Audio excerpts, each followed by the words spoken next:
Well, the House of Representatives passed an amendment to tell the World Health Organization to pound sand about their global pandemic treaty. So what is this? This is the WHO's pandemic treaty. It's a proposal that all member states sign that would give them, the WHO, the ultimate powers of law for what they call pandemic and possible pandemic, but it goes way farther than that. We've shown you these documents. This is not my interpretation. This is what they wrote down that they will do. It is a document that will give unelected leaders of the WHO the power to make laws in all WHO countries, the power to survey, the power to instate lockdowns, vaccine mandates, global vaccine passports, and they even say in their documents, I have shown you this. You can search Redacted for WHO and see them. They want the power to prevent pandemics, and in doing so, they will reorder all agriculture and business and food supply in your country to prevent the possibility of a pandemic. They wrote it down. So we've been following the amendments to this document and the global opposition as well. The global opposition to this document is not coming from the White House. The White House thinks this is a great idea. Let's give the WHO all the powers that currently reside with the three branches of government. Nah. Let's give it to them. Well, now the House has passed an act that we showed you when it was first introduced last year. It's called the No WHO Pandemic Preparedness Treaty Without Senate Approval Act. What it does is would require a majority vote in the Senate, a supermajority, before the president can sign this and hand power to the WHO. Now, here this week is Representative Thomas Massie discussing his related amendments to recognize that the U.S. Constitution is the supreme law of the land. And not only can we not sign the WHO treaty, but we can sign no treaty in order to supersede the laws of the Constitution. Listen. Thank you, Mr. Chair. I rise in support of my amendment, which simply recognizes that the United States Constitution is the supreme law of the land. Our Constitution establishes a very clear framework for making treaties by the executive and with the advice and consent of the Senate. But our Constitution also establishes a clear framework for making laws that affect our domestic affairs. If any provisions of a treaty are to have legal bearing on United States citizens, those provisions must pass both the United States House of Representatives and the Senate and be presented to the President, as all federal laws must. Treaties don't override our constitutional process for making law. Presidents can't make U.S. law by agreeing to new terms in an international treaty. Every law that American citizens live under must pass the House and the Senate. My colleagues have eloquently made the point that a president can't enter into a treaty without advice and consent of the Senate. And in doing so, they are standing up for the sovereignty of American citizens. But they are requiring the Senate to be that portion of the legislative branch that decides what laws will bear on citizens, depending on what the treaty is. My amendment here is very simple. It says that if a treaty has a law in it that has the bearing on United States citizens, on our domestic activities, then it has to follow the lawmaking process of the Constitution. And I reserve the balance of my time. Okay, so here he's making a point that scares me almost more than the WHO. And I had not thought of this because I've been so focused on this document alone. I'd been worried about these specific powers. But what he's saying is that if the president signs this without congressional approval, he could sign over powers to any other globalist organization that would take away our rights. And here he plays it out. So think about not just the WHO, but all the bad guys that we talk about, the IMF, the United Nations, the World Economic Forum. Listen to how he plays this out.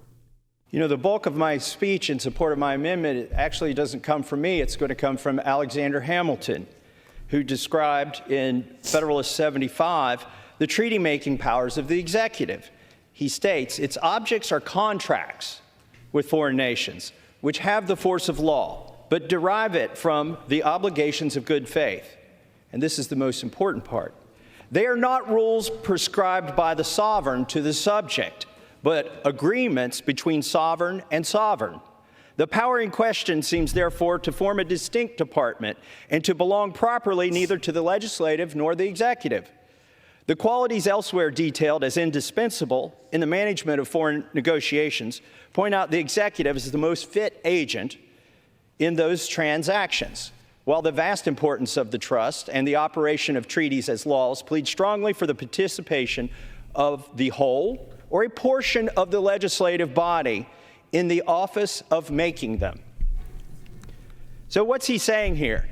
He's saying you can't make laws, domestic laws, using a treaty. Treaties can't bind the United States to declare war. Treaties can't raise taxes. Treaties can't create new laws for us.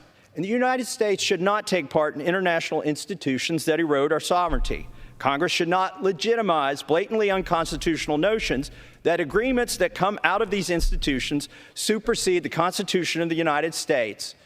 Okay, we can stop it there because he goes on about different ways that this could play out. So think about this, you guys.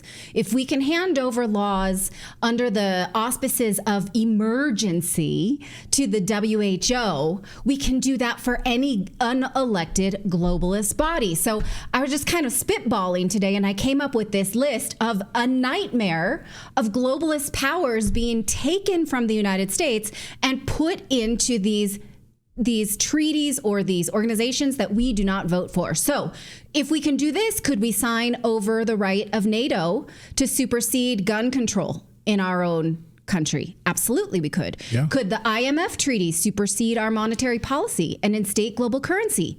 Yes, that could be a thing. Could the WEF, the World Economic Forum, and the Davos man supersede environmental and global business laws? They already do. Absolutely. They already do. Could the United Nations force us to go to war? Absolutely. All of these things would be possible if they can do it for the WHO. They can do it for any of those bad guys. Any of them. Yeah, you got any more? Let me know. Yeah. Even if they give it to the power to the WHO, who says that they can't, these other places by proxy can't work with the WHO to say, hey, this is a health concern, you know, and right. Get those things passed.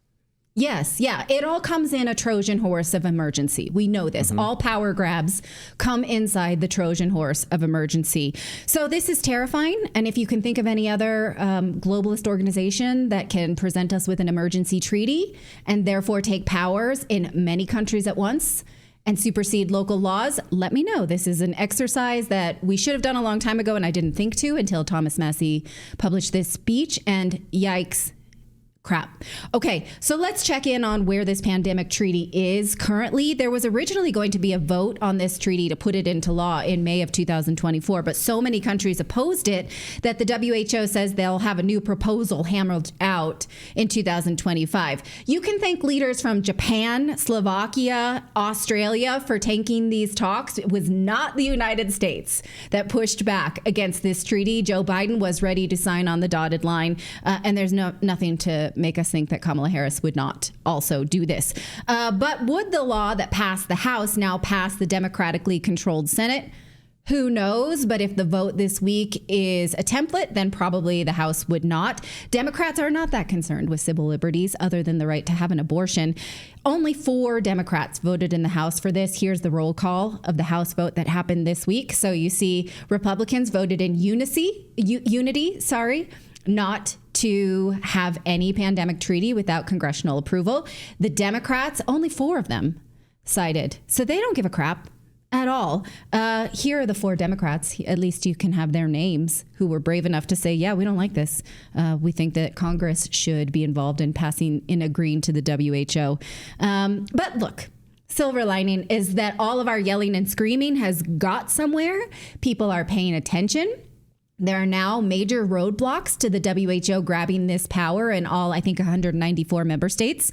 So we have to keep being squeaky wheels. You do the same. If you read this bill, you read the pandemic treaty, and it scares you, tell your senator that you want them to vote for this law.